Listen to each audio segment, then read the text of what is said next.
How to get list ID in Mailchimp. Hello guys and welcome to this new tutorial. Today I am going to show you how easy it is to get a list ID or a contact list ID from your dashboard of Mailchimp. It is very easy and very simple. All you need to do is to follow up the tutorial from the beginning till the end and you will be good to go. The first thing that you need to do is to head over Mailchimp.com. Then you only need to sign in for the account. As you can see here, we have our account signed in and now we have the dashboard set. So everything's simple in here. So when you see the admin dashboard, you're going only to visit the audience. And here for the audience, you're not going anywhere from there, but you are going to visit all contacts.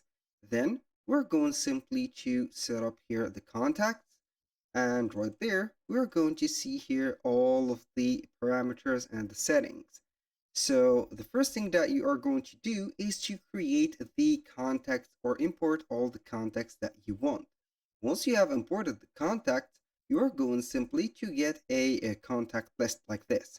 You're going to see here all of the subscribed and also the, as you can see here, the rating, the source, and etc.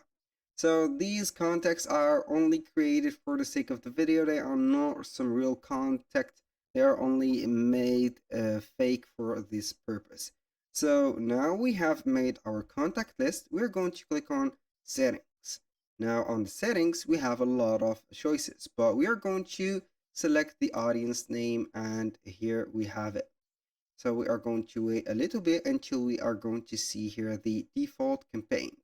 So once here, you have the audience name, which contain our here as we've mentioned before, the contact list, and we have the audience ID.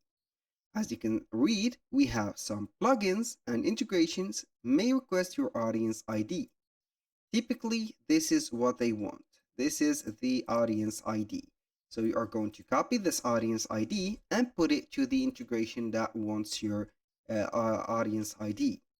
That was very simple and very specific. And for this specific case, we have the audience name. You can go ahead and change it. For example, I am going to put here Jack's audience.